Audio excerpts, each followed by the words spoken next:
So a while back, when I was like starting to learn about spirituality and stuff, I found this PDF because I'd heard Thoth, like I didn't know, like whatever. So I looked it up because I didn't know what it was, and I don't recall right now like how I heard that. Um, it may have been in a video or something. I have no idea. But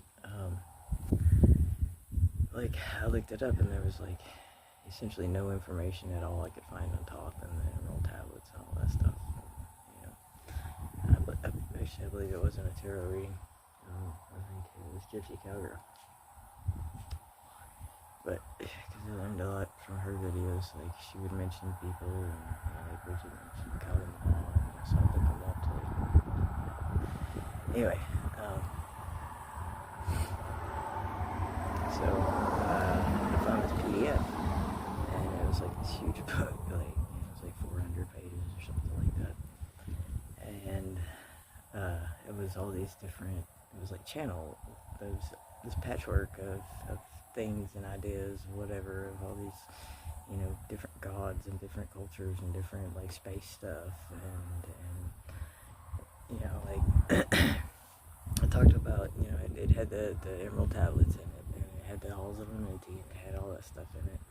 I haven't even read the first part yet, but I did kind of flip through the PDF, and the second half is, at least the first of the second half, is all about like the Fibonacci, the sequence of life, and the Merkabas, and even though that was touched on in the first part, even though I haven't done a lot of study on it yet.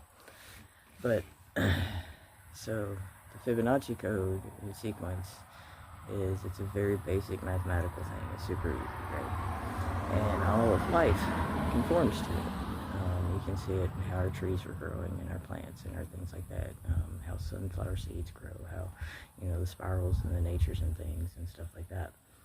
So it's very scientific, mathematic, Masonic, secret, Templar kind of stuff. That all of life conforms to these things, right? But my thought was like, if we mutate and we evolve, we can change the Fibonacci sequence so that we can see things actually grow differently than what they have for all these years, because we haven't been able to figure that one out yet. If it was in effect, we haven't been able to figure out how to actually, like keep all things alive with that yet, because we're all dying.